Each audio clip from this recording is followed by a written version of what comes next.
United States has not progressed in over 40 years. We have seen no significant development of new infrastructure, no development of the nuclear fission economy, and a staggering loss of industry. From a physical economic standpoint, the United States is a broken nation. The population and energy per capita growth rates, which could have been projected based on the rate of progress represented by the economic policies of the Kennedy administration, have seen a stark collapse.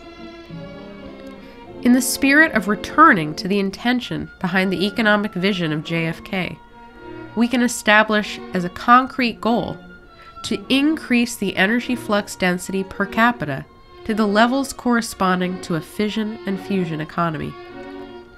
For the United States and our prospective allies across the Pacific and Asia, this will require increasing the present total primary power usage from the present level of 10,000 gigawatts to somewhere between 25 and 45,000. In fact, the only part of the world which has seen an increase of energy flux density per capita in recent decades is in Asia. The impulse to create real physical economic growth in Asia has seemingly different causes, but all of which are tied to a response to the breakdown of the transatlantic system. In recent years, nations in Asia have been absorbing much of the production which has left the United States. In China, much of this production occurs in a cheap labor mode, making China's economy dependent upon exports to the West.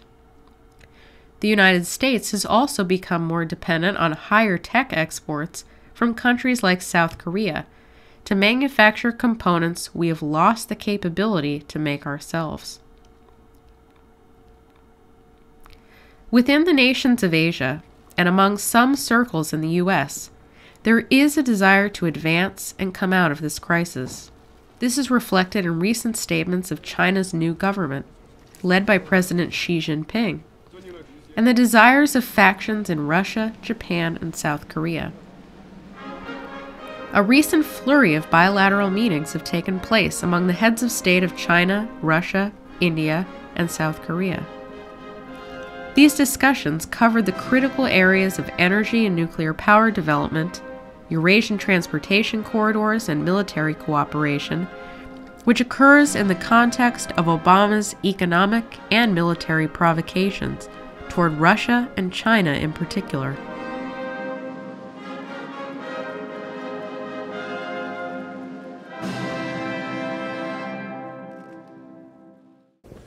我向奥巴马总统明确地表示，中国将坚定不移地走和平发展的道路。 I stated very clearly to President Obama that China will be firmly committed to the path of peaceful development, and China will be firm in deepening reform. China will work hard to realize the Chinese dream of the great national renewal, and will work hard to push forward the noble cause of peace and development for all mankind. We can best sum up the stark contrast in outlook by comparing statements of President Obama and the new Chinese president on fusion. Thank you so much, all of you. While President Obama, speaking to a group of voters in Virginia on the economy, stated that we don't need fancy fusion energy or anything. During a visit to the Institute of Plasma Physics at the Chinese Academy of Sciences to tour the East superconducting tokamak, Xi Jinping made a short speech in the control room, saying, "Fusion is a grand conception. Humankind cannot do without energy for its existence and development, and energy utilization won't be sustainable without science and technology. Fusion research will pave a bright way for humankind in energy alternatives."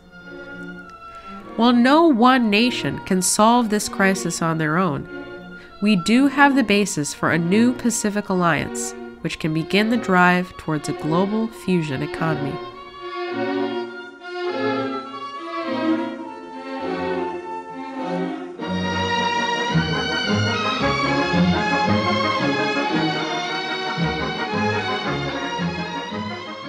Mankind is different than any animal species.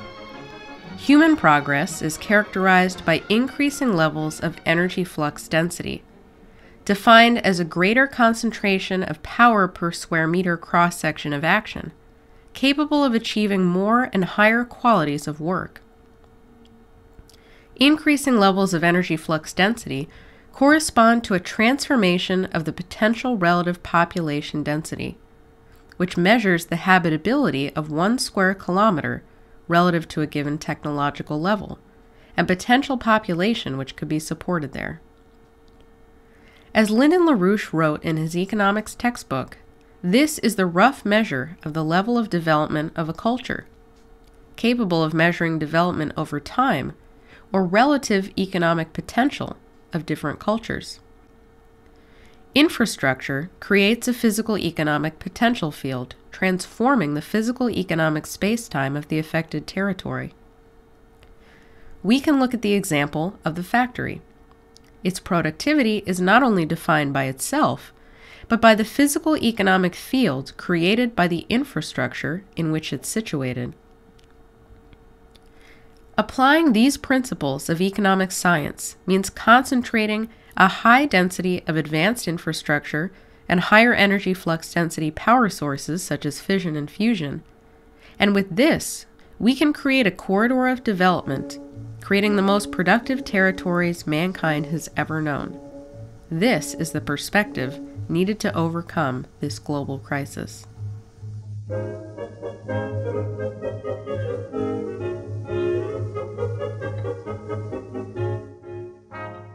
A proper conception of what the future should look like according to these standards can be illustrated by the concept of a fusion program from the Mississippi west into Asia and across this same area to secure and develop the necessary water supplies in the United States, China, and other nations.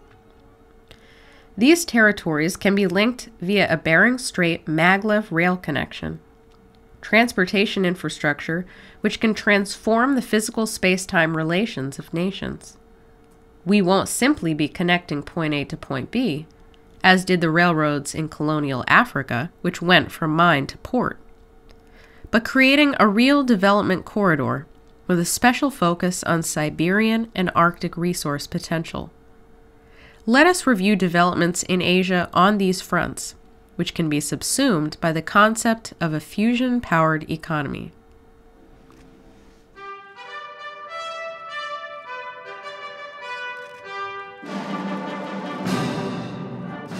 In addition to advocating for the development of fusion power, new Chinese President Xi Jinping has also called for the development of a project which would certainly require a high energy flux density power source such as fusion. A new Silk Road, a concept promoted in China by Helga Larouche in the 1990s. This concept is based upon the idea of creating corridors of physical economic development, spanning Central Asia, linking Asia and Europe, as Xi Jinping said, creating an unobstructed route from the Baltic to the Pacific. Such a corridor would traverse nations such as Mongolia, Afghanistan, Iran, India, and Pakistan. Development corridors designed to increase the potential relative population density should employ the frontier of transportation technology, maglev rail, being developed exclusively in Asia. Commercial maglev systems exist only in China, Japan, and South Korea. An early concept for maglev came out of Brookhaven National Labs in the U.S. in 1968, but it was never developed here. While there is no official government proposal, the only talk of maglev for the U.S. is a planned route from Los Angeles to the casinos of Las Vegas, and a D.C. to New York route to be funded by a Japanese bank. In addition, China's high-speed rail network was only established in 2007. By 2010, it covered 5,193 miles, and by 2020, it is expected to cover around 9,941 miles. The world's longest high-speed rail route, running from the Chinese capital Beijing to Guangzhou in the south, opened last year. Traveling at an average speed of 186 miles per hour, the rail traverses 1,428 miles, the equivalent of a distance between Washington, D.C. and Houston, Texas, in 8 hours. By contrast, U.S. Amtrak trains traveling from New York to Miami, a shorter distance, takes nearly 30 hours.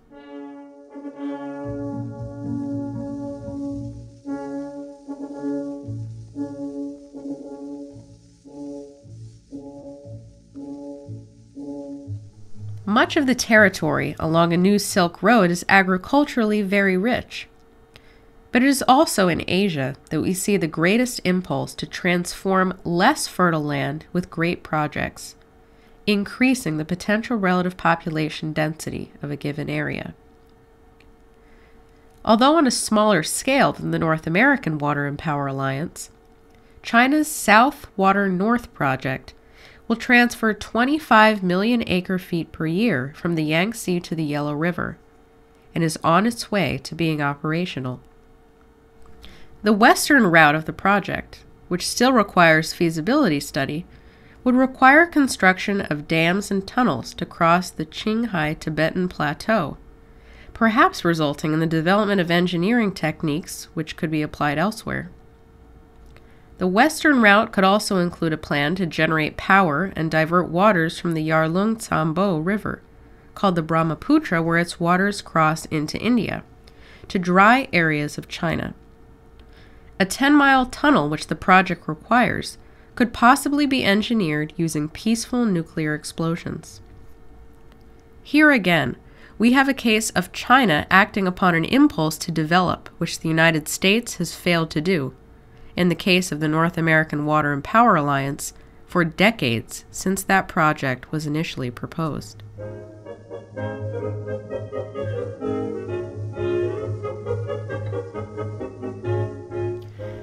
While proceeding with a crash program to make a breakthrough on fusion, fission power can and should be implemented on a much broader scale, as was the intention coming out of the United States under the John F. Kennedy administration.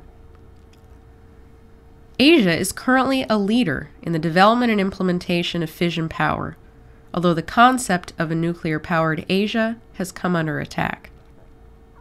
After the 2011 magnitude 9 earthquake which hit Japan, the focus turned quickly away from the tens of thousands of actual deaths caused by the ensuing tsunami toward the so-called threat posed by Japan's nuclear power facilities. Japan has a total of 50 nuclear plants and was forced to shut all of these down or to suspend operations in the face of this pressure. Japan must resolve the two Japans paradox, which has often defined its identity. This is currently a choice between whether to be a slave to the dying transatlantic system or to embrace the real desire to develop coming from Asia. These two are irreconcilable, and it is clear which Japan must choose.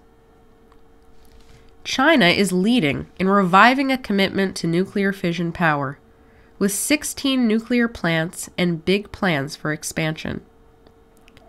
Close to 30 plants are under construction, and additional reactors are planned, including some of the world's most advanced, such as a 200-megawatt high-temperature gas-cooled nuclear reactor, which is scheduled to be completed in 2017. This would give a 5- or 6-fold increase in nuclear electricity production capacity to 58 gigawatts by 2020, and then possibly 400 gigawatts electrical by 2050. Here is another case where the technology was developed, employed, and then abandoned by the United States. The Fort St. Vrain generating station in Colorado operated as a high-temperature gas-cooled reactor from 1979 to 1989, when it was decommissioned, and no new such reactors have been built since then. Another application of nuclear power in Asia, as well as a means for collaboration among various nations, is the construction of a Kra Canal through Thailand, another candidate for construction using peaceful nuclear explosions. Such a canal, replacing the congested Straits of Malacca, centered around the historic British outpost of Singapore, would not only allow for the economic development of Thailand, but it could serve as a key feature of what President Xi Jinping has referred to as a new maritime Silk Road. Russia and Rosatom have pioneered in the production of floating nuclear power plants. Although the first floating nuclear plant was American, built as part of the U.S. Army nuclear power program in the 1960s. By 2015, Russia plans to have built 7 of these vessels. Russia has also led in helping to bring nuclear power to less developed parts of Asia, such as Vietnam, where it is helping to build several reactors. Recently, Vietnam struck an intergovernmental agreement with Russia for the construction of their first nuclear power plant, with a loan issued by Russia. Currently, a total of 12 nuclear reactors are planned to be constructed in Vietnam using Russian, Japanese, and South Korean technology.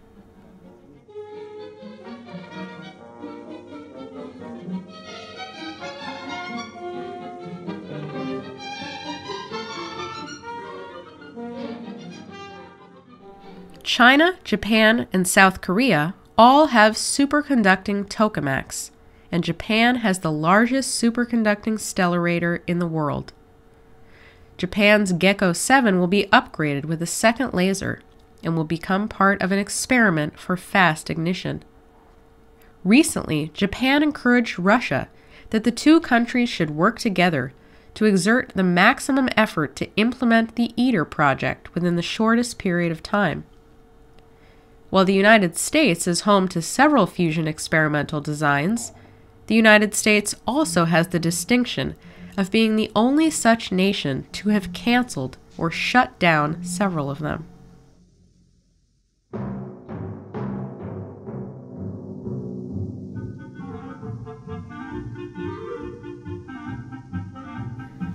As with the case of the development of a new Silk Road, an endeavor which will increase the potential relative population density by increasing the energy flux density applied, the same goes for the case of Arctic development, which has been a major focus coming out of Russia.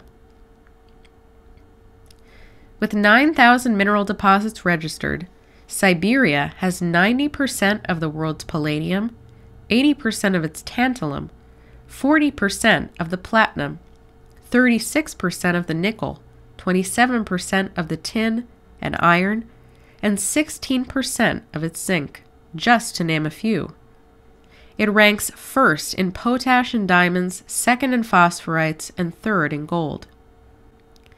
The platform of a fusion economy can transform the potential for mining these resources, exemplified by not limited to the high energy flux densities provided by the fusion torch. Of course, the development of the American and Canadian Arctic, which NWAPA would entail, would offer a similar potential. But here again, we have a case where it is in Asia where these plans are being turned into action. The construction of the main route of a Canadian-Alaskan railway could take 5 years, based on rigorous plans done by former Governor Murkowski and other studies.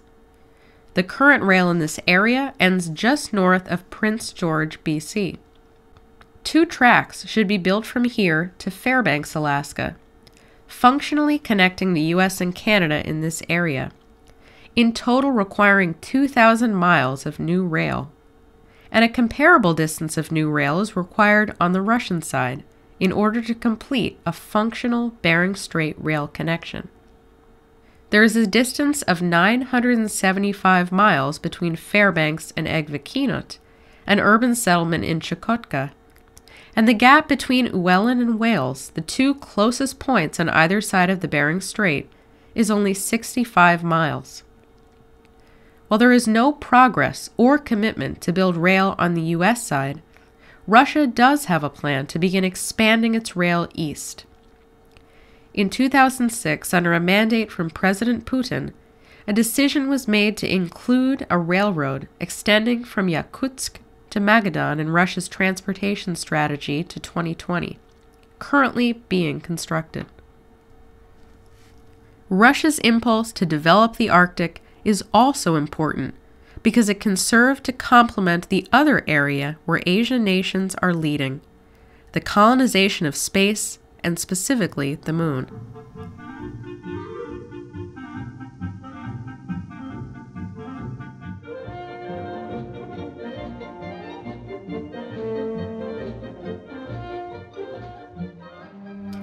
In addition to actively constructing a new space city called the Vostochny Cosmodrome, Russia has laid out plans for the development of a virtual lunar-like colony on the island of Kotelny called Umka.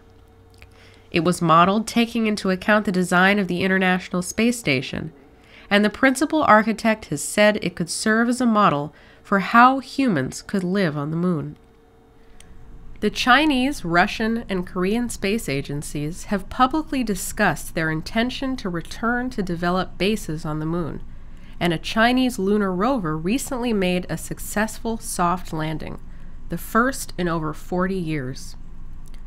The Chinese have stated that they intend to pursue the possibility of utilizing the helium-3 found on the lunar surface as a potential fusion fuel, as part of a true lunar development perspective.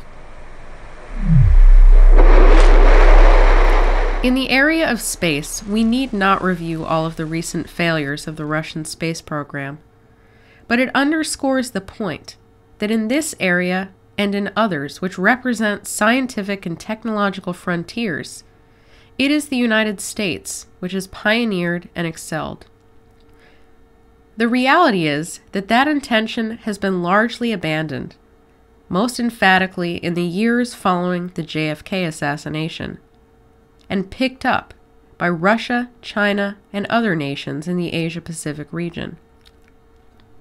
The United States is now dependent upon Russia to transport astronauts to the ISS, and there is speculation that in the future, China's developing space station could replace the ISS, as it may reach the end of its life as China's becomes complete. Missions to Mars are slated to be participated in by both Russia and China in 2016. The ExoMars mission, now a joint endeavor between Europe and Russia, was conceived of as a joint ESA-NASA project, but when NASA pulled out of the mission, ESA was forced to seek another partner in Russia to secure adequate funding.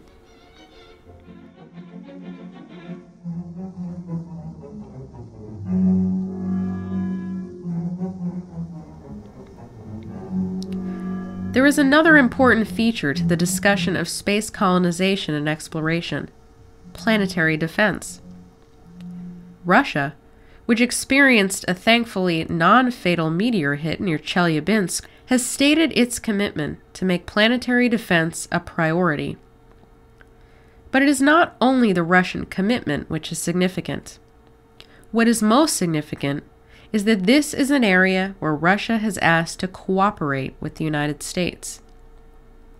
There has been no official U.S. government response to Russia's proposal of 2011 to collaborate on a program they called the Strategic Defense of Earth. This offer makes the important point not to be missed in looking at the impulse to develop coming from the Asia-Pacific, and that is the desire to join forces with the United States. It is not only a desire, but a necessity. This kind of collaboration is our only option. There are only two possibilities for the future of the United States, and hence the Asia-Pacific and the world. One option is to continue upon the current unsustainable path on which we find ourselves, defined by economic and military provocation, with the frightening potential outcome of nuclear war.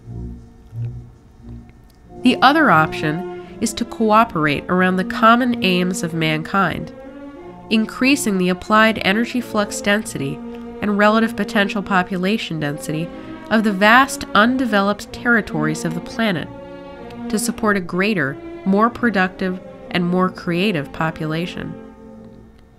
Although in these terms it seems clear which option to choose, to shift away from the current trajectory will require breaking with the policies and ideas of the recent past and present in order to secure a meaningful future for humanity.